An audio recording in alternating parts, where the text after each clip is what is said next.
Siapa yang mengatur alam semesta? Allah. Berarti Allah ada, wujud. Dari kapan? Allah tidak. Sampai kapan adanya Allah? Bako. Ini adanya cuma dalam kajian sifat 20. Jadi nggak boleh kita membayangin. Sama kita minum. Silakan minum. Ini air putih, tapi kita disuruh merasakan seolah-olah minum Coca-Cola. Mau nggak mau kan kita harus bayangin. Kalau kita sedang minum Coca-Cola, minum dikit, kenapa? Minum Coca-Cola harus dahak, harus sendawa, kan begitu, ya. Jangan dipikir begitu. Nah kalau kita mengatakan Allah tidak bertempat, ini ada terus terang saja.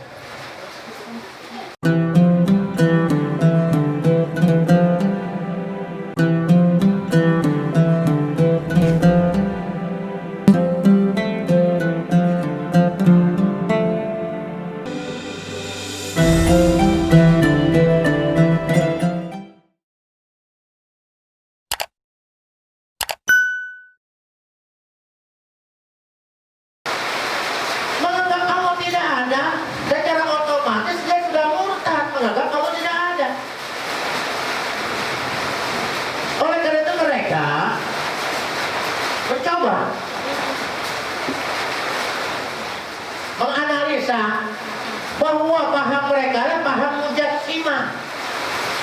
Allah punya mata, Allah punya kuping, Allah punya tangan, Allah punya kaki, ya. Oh, mujassimah namanya.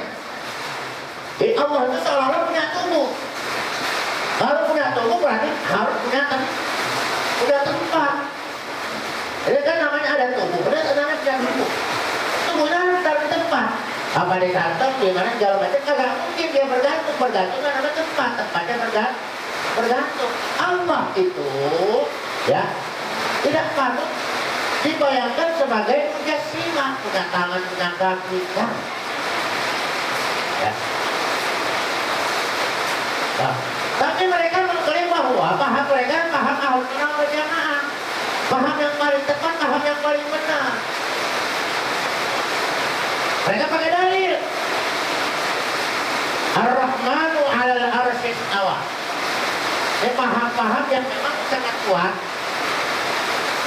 Yang mereka dengungkan bahwa Allah itu ada di arsy. Allah ada di arsy. Mana dalilnya? Ar-Rahmanu 'alal 'arsy istawa. Yakin mereka itu.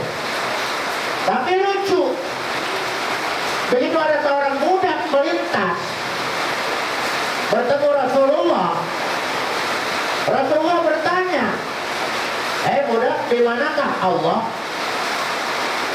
Maka si budak ini, Allah di langit. Allah di langit. Oh. Aku ini siapa? Engkau Rasulullah. Maka Nabi bilang, merdekakan, bahwa dia itu sudah mukmin. Nah, paham mereka berubah.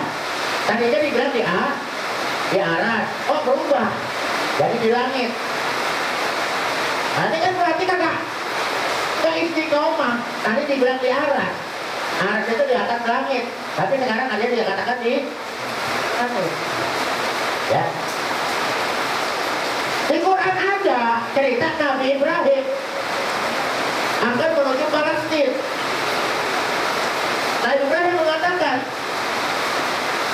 Inni zahibun ila Rabbi, aku akan pergi menuju Allah Rabbku. Di mana? Di Palestina.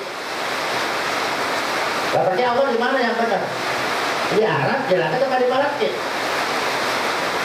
Ini kan keraguan mereka. Mereka bodoh tapi mereka nggak sadar. Justru mereka menyalahkan kita. Oh, dianggapnya kalau begitu kita memuja akal. Tidak. Sebab Al-Quran dipahami oleh orang-orang yang berakal. Kalau orang yang tidak berakal tidak mungkin paham Al-Quran. Ya, tidak mungkin paham Al-Quran. Jadi yang benar Allah itu mana? Di Arab, di langit apa di Palestina? Datang Nabi Musa. Nabi Musa akan bermunajat 40 hari. Di mana? Di Bukit Turkina. Berarti yang benar yang mana ya? Kok punya Tuhan tidak pindah? Ya, yang pindah-pindah itu namanya makhluk. Allah bukan makhluk, Allah bukan benda. Ya, jadi yang betul yang mana? Ada lagi Al-Quran mengatakan, wa ana ma'akum aina ma kuntum. Aku berada di mana kalian berada, tapi Allah ngikutin kita. Di mana kita berada, Allah ngikutin kita. Nah, sekarang udah ada CCTV. Satu contoh yang gampang, CCTV kelihatan, orang ngapain kelihatan dari CCTV. Nah, Allah gak mau repot-repot ngikutin kita, ngapain? Gak punya kerjaan itu Allah. Ngikutin makhluknya, ngikutin makhluknya. Nah inilah ketololan mereka, karena mereka tidak mau mempergunakan akal. Kita yang mempergunakan akal dituduh sebagai pemuja akal. Makanya orang-orang yang masuk neraka, apakah mereka nggak berakal? Profesor, dokter tuh, tinggalnya bererot. Tapi pengakuan mereka, waqalu law kunna nasma'u aw naqilu ma kunna fi ashabis sa'ir. Seandainya aku mau berpikir, akalku bisa jalan, ya, bisa berpikir yang positif, atau aku bisa mau mendengar nasihat-nasihat orang yang sudah paham tentang Allah, para arifin billah yang sudah kenal Allah, maka nabi ashabis sa'ir, mungkin kami berada di dalam neraka sa'ir. Jadi mereka masuk neraka gara-gara akalnya tidak berfungsi. Nah, kita diajarkan oleh Imam Abu Hasan al-Asy'ari dan Abu Mansur al-Maturidi untuk kita mempergunakan akal kita. Akal sehat kita betul-betul biar berfungsi. Kalau akal sehat berfungsi, insya Allah pasti kita akan masuk surga. Insya Allah. Ya.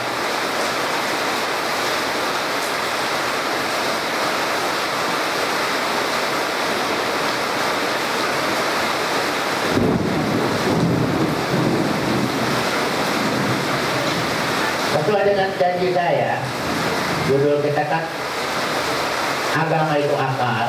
Yang kedua, ada orang yang mau bakar surga. Oh, sekarang ada orang sekarang mau bakar surga, heboh nggak? Ya, ini kita nyata. Ya, kita nyata. Dikisahkan pada suatu siang, ada seorang wanita separuh baya yang tengah berjalan sambil membawa sebuah obor dan seember air. Siang-siang bawa sebuah obor dengan seember air. Karena siang-siang bawa obor, sementara ada seorang perempuan ditanya, mau kemana bu? Buat apa bawa obor dan buat apa bawa seember air? Ya, beliau pun menjawab, aku hendak membakar surga dengan obor ini. Ya, dan memadamkan api neraka dengan seember air. Kalau mungkin itu gedung yang kebakaran aja, gedung yang kebakaran mesti pakai pemadam kebakaran. Orang Betawi bilang belangwir, ya, atau kebakar atau belangwir. Itu. Itu aja mau dikatakan pakai berkibik-kibik air, ini cuma seember air. Pengen memadamkan api neraka. Apa sih maksudnya? Supaya orang beribadah betul-betul ikhlas kepada Allah, enggak mengharapkan surga.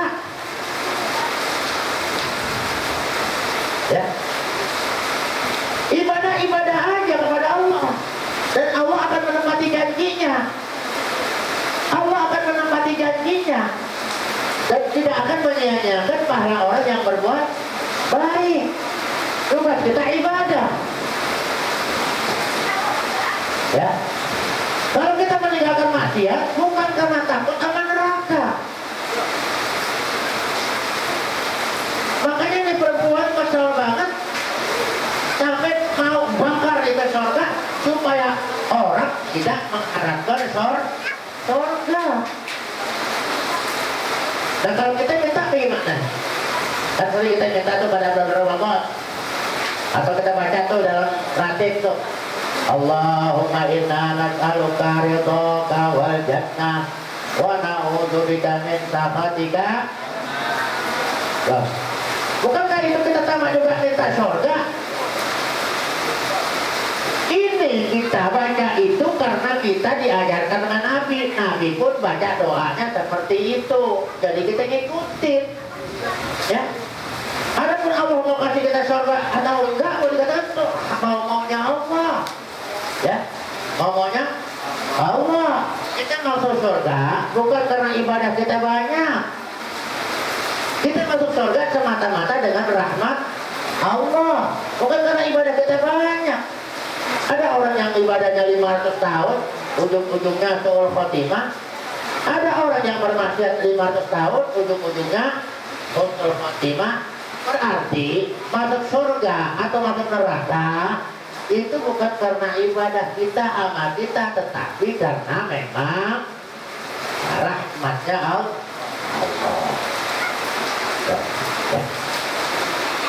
Jadi orang ini mau dikatakan betul-betul mengajarkan kita untuk tidak takut kepada neraka dan tidak mengharapkan surga, tidak ambisi mengharapkan surga, ya, tidak ambisi mengharapkan surga. Siapakah perempuan ini yang begitu ikhlas dan yakin, ya, yang mantap kepada Allah Subhanahu wa Ta'ala, hatinya sudah begitu tenang sesuai dengan firman Allah, alladzina amanu wa tatma'innu qulubuhum bi dzikrillah. Orang-orang yang beriman hatinya tenang mengingat Allah, tenang mengingat Allah. Zikir tambah hatinya tenang. Ada orang zikir jalan terus tapi hatinya tetap galau, gelisah, resah, kecewa, nangis, sedih. Padahal habis zikir sama Allah, dia nangis bukan karena takut kepada Allah, tapi mikirin kalau besok nggak dapat rezeki. Dipikirin, dia nangis, dipikirin, kecewa sama Allah. Berarti kan dia kagak yakin. Nah kalau orang-orang yang udah alladzina amanu wa tatma'innu qulubuhum bi dzikrillah, semua dia pasrahkan kepada Allah. Kenapa? Sebab saya begini atas kehendak Allah. Sering diingat-ingat, masya Allah kan wa ma lam yasha lam yakun. Ya, harus ingat-ingat, ya. Jadi orang yang hatinya tenang adalah orang-orang yang selalu berzikir kepada Allah, ya. Alladzina amanu wa 'amilus sholihat tuba lahum wa husnu ma'ab. Orang-orang yang beriman dan beramal soleh itu akan mendapatkan keberuntungan buat mereka dan mendapatkan tempat yang sangat layak. Itulah dikatakan surga. Nggak kita ngarepin juga pasti masuk surga. Nggak usah khawatir, nggak usah khawatir. Umat Nabi Muhammad dijamin semua bakal masuk. Kalau ada orang mengatakan, wah min ahlinar, min ahlinar, min ahlinar, ini bikin kita susah, jangan didengerin. Kita pakai paham-paham yang bikin kita senang aja, ada paham roja. Paham roja itu artinya penuh harapan kepada Allah. Senakal-nakalnya kita, Allah Maha Penyayang. Ya, sejelek-jeleknya kita, Allah Maha Pengampun. Semua kita punya harapan penuh kepada Allah, Ar-Raja. Yang penting begitu, ya. Yang penting seperti itu. Nah, siapa perempuan ini sebenarnya? Perempuan ini adalah Rabi'ah Al-Adawiyah, ya. Rabi'ah Al-Adawiyah. Memang dia punya keimanannya udah pol, ya. Sampai nabi aja Rasulullah tanya kepada Rabi'ah, Rabi'ah, kamu gak rindu kepada aku? Nabi nanya begitu, apa kamu gak rindu sama aku? Kata Rabi'ah, kerinduanku udah penuh, gak ada tempat lagi ya Rasulullah. Maaf, kerinduanku kepada Allah udah penuh, udah gak ada tempat lagi. Tapi dalam munajatnya begitu, ya Allah, seandainya aku beribadah karena pengen surga, masukkan aku ke dalam neraka, lemparkan aku ke dalam neraka. Seandainya aku beribadah kepadamu, ya Allah, karena mengharapkan surga, haramkan diriku daripada surga. Seandainya aku berbuat maksiat karena takut pada neraka, lemparkan diriku ke dalam neraka. Nah, kalau kita kan biar kagak benar, tetap aja kita surga. Jadi kenapa? Satu mudah mantapnya imannya daripada Rabi'ah al-Adawiyah udah penuh. Ya. Kenapa? Semua sudah dijanjikan Allah. Semua orang masuk surga udah dijanjikan Allah. Selalu kita baca, ya ayyatuhan nafsul mutmainnah, irji'i ila rabbiki radiyatan mardiyah, wadkhuli fi ibadi wadkhuli jannati. Wahai jiwa yang tenang, wahai pemilik kepribadian yang tenang, punya kepribadian yang tenang, namanya punya nafsu mutmainnah, punya nafsu Jadi yang dipanggil oleh Allah, ya ayat Tuhan, nafsu mutmainnah, hai yang punya kepribadian yang tenang. Ya, hujan, panas, tenang. Ada demo, nggak ada demo, tenang. Ya, listrik naik, listrik kagak naik, tenang. Kepribadian yang tenang, sebab semua dia yakin bahwa Allah pasti akan menutupi segala bentuk kebutuhannya kalau dia yakin kepada Allah. Kalau kita kan ragu-ragu, semakin dekat, ya. Dekat mengawinin anak, gak tunggu lagi, makin deg-degan segala macam itu dipikirin terus, ya, dipikirin terus. Dan sudah sering ngalamin hal-hal seperti itu, maka saya santai aja, ya. Dan kalau seperti istri saya, besok bagaimana ya, dan tenang aja. Kenapa? Yakin kok, niat baik kita pasti akan dibantu oleh Allah, ditolong oleh Allah. Udah waktunya insya Allah jalan. Mana dipanggil ya ayat Tuhan nafsul mutmainnah. Ya rji'i, kembalilah kamu ila rabbiki, kepada Rabbmu, ya, radiyatan mardiyah. Kamu senang, Allah senang. Kamu ridho, Allah ridho. Ya. Kita kan selalu pengen cari ridho Allah, tapi gak pernah ridho sama Allah. Buktinya kita banyak berontak. Diberlakukan Allah begini kita berontak, diberlakukan Allah begini kita berontak. Ini orang nafsu mutmainnah dipanggil sama Allah, irji'i ila rabbiki radiyatan mardiyah, kembalilah kamu kepada Rabbmu radiyah, kamu senang, mardiyah juga Allah senang, kamu ridho dan diridhoi. Jadi kalau mau dapat ridho Allah, harus ridho dulu dengan kemauan Allah, dengan apa Allah mau ngapain kayak kita. Udah diam, makanya kita katakan pada kuli fi ibadi, masuklah kamu ke dalam golongan hambaku. Dan kita ngaku kan hamba Allah bukan? Kita ngaku hamba Allah nggak? Cuma diaku nggak hamba Allah. Untuk masuk pada kuli fi ibadi, untuk masuk ke dalam golongan hambaku. Hamba semua itu hamba Allah. Ya boleh ngaku, tapi Allah aku apa enggak kalau kita itu hamba Allah. Pada kuli fi ibadi, masuklah kamu ke dalam golongan hambaku. Makanya abdul, hamba, khalik, pencipta hamba. Ya, ini budak, ini tuannya. Tuh. Jadi kita sebetulnya budaknya Allah. Hamba Allah artinya budaknya. Kalau budak boleh nggak ngelawan? Budak biar tengah malam aja tidur setengah jam yang lalu, dibangunin sama tuanya, wajib bangun. Wajib bangun, walaupun baru seperempat jam tidur. Disuruh tuanya bangun, bangun. Tuh. Terus berangkat, gak pernah tanya, itu yang namanya budak gak pernah tanya. Maaf Tuhan, kenapa saya disuruh ke sana? Gak ada. Namanya budak patuh 100%, kagak boleh nolak. Kalau kita ngaku hamba Allah, padahal banyak manusia menjadi abdul dinar, ya, hamba dinar, hamba dolar, hamba rupiah, banyak kan yang begitu?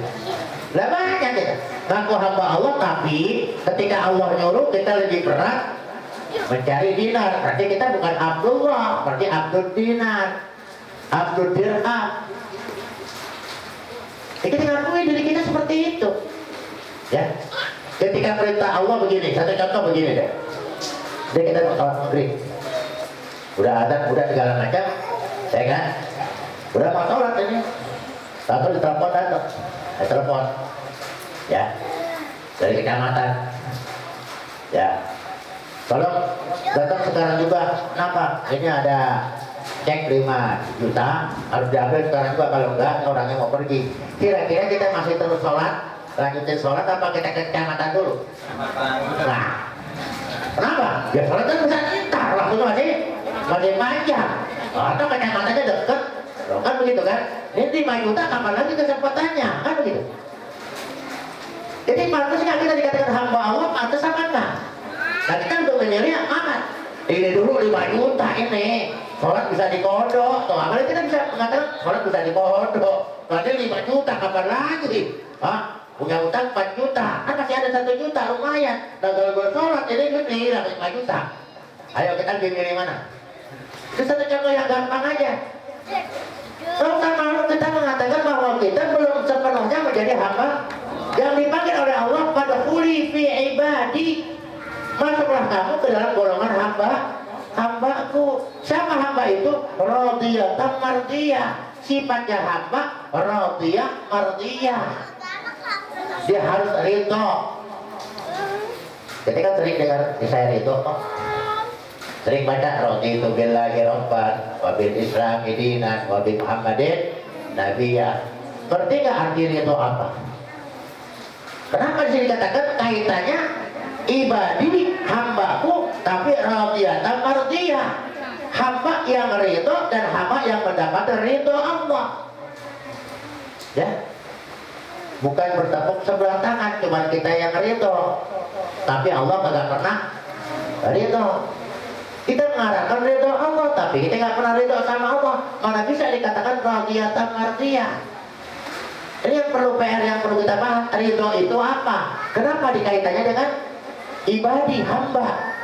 Nah hamba itu kalau betul-betul dia 100% menghambakan diri kepada Allah, tidak akan ada tawar-menawar. Apapun yang Allah suruh, apapun keputusan yang Allah berikan, nggak pernah ditolak. Kalau kita kan marah, ya kan? Ketika suami kawin lagi, wah Allah kagak adil, kenapa? Dia nggak tahu penderitaan saya. Tuh kan begitu kan? Kan seorang hamba nggak boleh protes. Kalau betul seorang hamba, ya tapi kata orang tua bilang, sekering-keringnya jahe tetap masih panas. Kan begitu. Tapi di sini kita dalam kajian untuk menjadi hamba Allah harus radiyatan mardiyah, ridho dan diridhoi.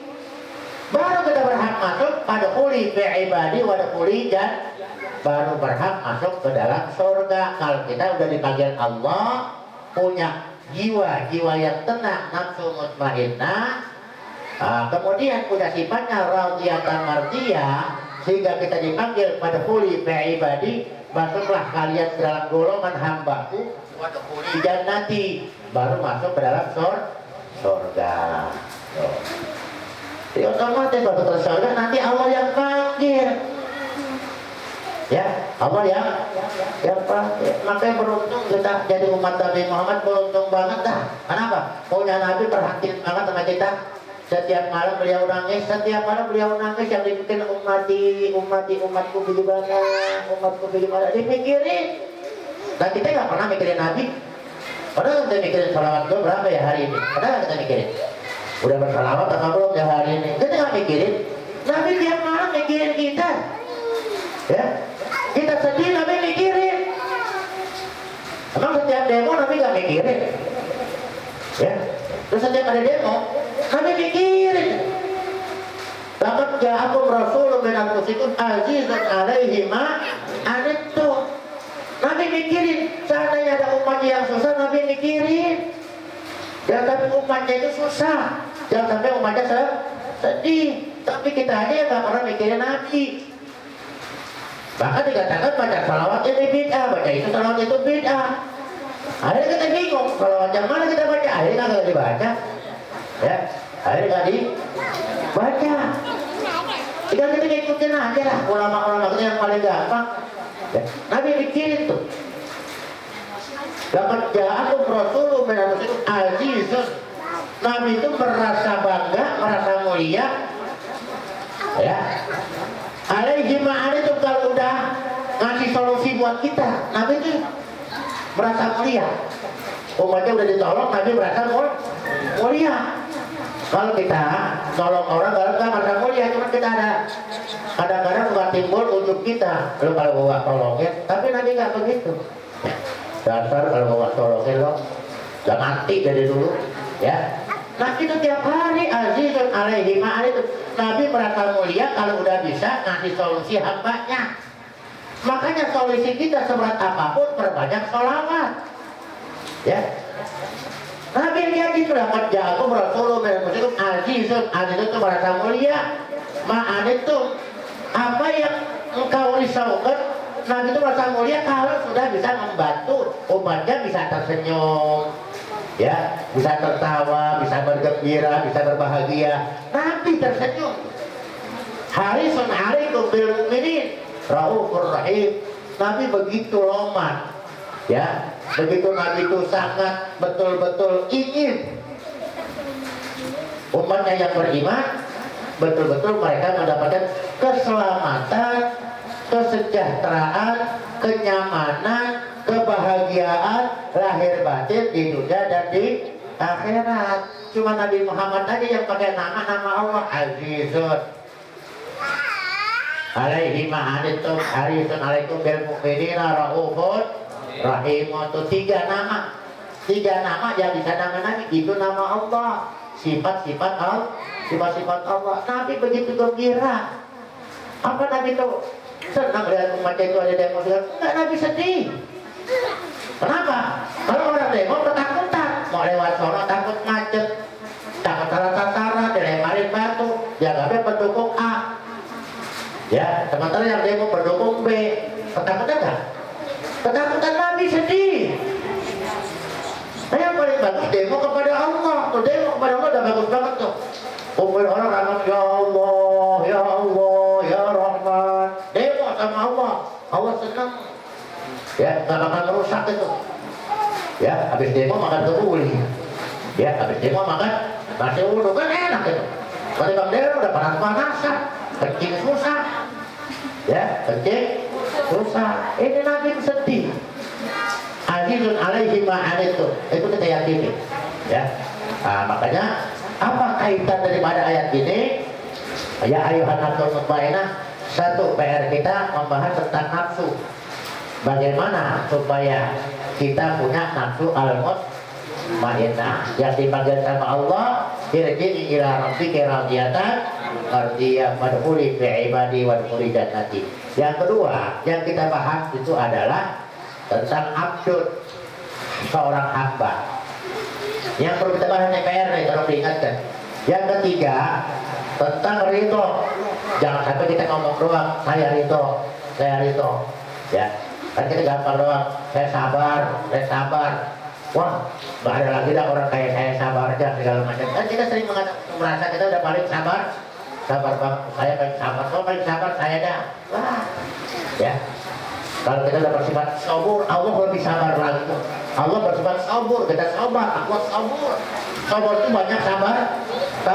Buktinya apa? Ya kita bandel masih dikasih duit sama Allah. Ya, kita bandel masih dikasih rezeki sama Allah. Kita bandel masih boleh tinggal di buminya Allah. Kan Allahnya baik banget untuk kita. Allahnya baik banget. Ini yang perlu kita bahas. Makanya ada hadis begini. Malam yarda biqada'i. Siapa orang yang tidak pernah ridho dengan keputusanku? Walam yashkur ala na'mai. Tidak pernah bersyukur dengan nikmat-nikmatku. Walam yasbir ala balai. Tidak sabar dengan ujian yang aku berikan. Fal yakhruj min tahti samai. Kira-kira keluar dari kolom langitku.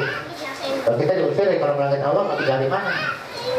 Kalau tinggal dari lurah ini tidak ke lurah lain bisa, tapi kalau diusir kita dari kolom langitnya Allah, mau tinggal di mana? Di mana-mana semua kolom langitnya Allah. Wal ya'bud rabban siwai, silahkan sembah Tuhan selain aku. Kan itu, jangan sampai kita begitu. Makanya ada doa yang bagus. Ini doa bagus sekali supaya kita diberikan Allah punya nafsu mutmainnah. Apa doanya? Allahumma inna nas'aluka nafsan mutmainnah. Ya, Allahumma inna nas'aluka nafsan mutmainnah tu'minu biliqa'ik wa tarda biqada'ik wa taqna'u bi'ata'ik. Ya, Allahumma inna nas'aluka nafsan mutmainnah. Ya Allah, berikan aku nafsu mutmainnah. Ya, minta kepada Allah supaya nafsu mutmainnah, supaya kita bisa dipanggil Allah ya ayat Tuhan nafsul mutmainnah. Ya, Allahumma inna nas'aluka nafsan mutmainnah tu'minu biliqa'ik. Nafsu mutmainnah yang percaya dengan pertemuan kita kepada Allah. Ya, pertemuan kepadamu aku imani bahwa kita pasti akan beriman, bahwa kita pasti akan bertemu kepada Allah. Wa tarda biqada'ik, dan kami ridha, dan nafsu yang ridha dengan ketentuan Allah. Ridha dengan ketentuan Allah. Allah apain aja pokoknya kita ridha. Emang berat, ya, emang berat, ya, mengatakan ridha dengan ketentuan Allah. Wa taqna'u bi'ata'ik, dan nerimo, ya, nerimo. Kalau nerimo ini nggak ngoyo, ya, agak ambisi. Orang yang stres karena ambisi, udah enak-enak jadi pengusaha, udah enak-enak jadi pelawak, dia ambisi pengen jadi anggota DPR, legislatif, keluar dana 3 miliar buat kampanye ini, kampanye segala macam, beli ini beli itu segala macam, habis 3 miliar.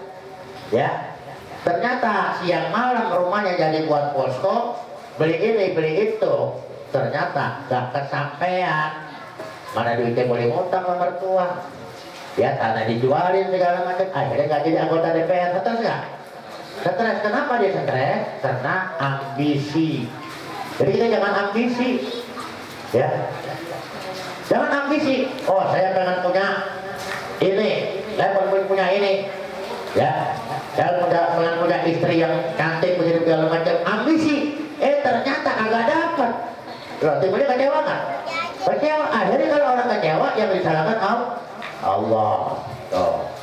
Jadi jangan ambisi dah, jalan santai aja dah. Bikin-bikin maunya Allah. Besok aku maha kewae.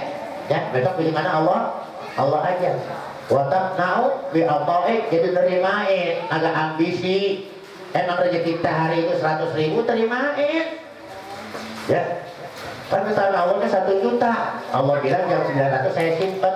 Kenapa? Sebab kamu belum butuh. Kan gitu. Lo kadang-kadang kita minta 100 dikasih 1 juta sama Allah. Oh, kita gak pernah protes sama Allah. Ya Allah, kenapa kau kasih aku 1 juta? Kan aku butuhnya cuma 100. Pernah protes gitu? Ayo, kita udah beli 100.000, ya kan? Tiba-tiba Allah kasih 1 juta. Pernah protes gak? Pernah nggak kita nangis, ya Allah, ini duit apa yang 900 ya Allah, aku butuhnya cuma 100, mintanya cuma 100, kenapa kau kasih 1 juta? Ini duit apaan ya Allah? Engkau ridho apa? Pernah nggak kita nanya gitu? Kagak, paling kita bilang Alhamdulillah. Tapi kalau kurang yang Allah kasih kita kedukung. Nah itulah kenapa hidup kita penuh ambi ya. Jadi ada PR-PR itu yang perlu kita bahas terus. Makanya kalau ngaji tahu itu perlu pembahasan supaya apa? Supaya keyakinan kita kepada Allah makin tambah, makin tambah. Ya, masalah mau hatap kayak gak hatap itu terserah nanti aja. Yang penting jalan terus. Ya, lalu kita bersyukur kepada Allah dengan ucapan Alhamdulillah. Ada yang mau nanya? Silakan.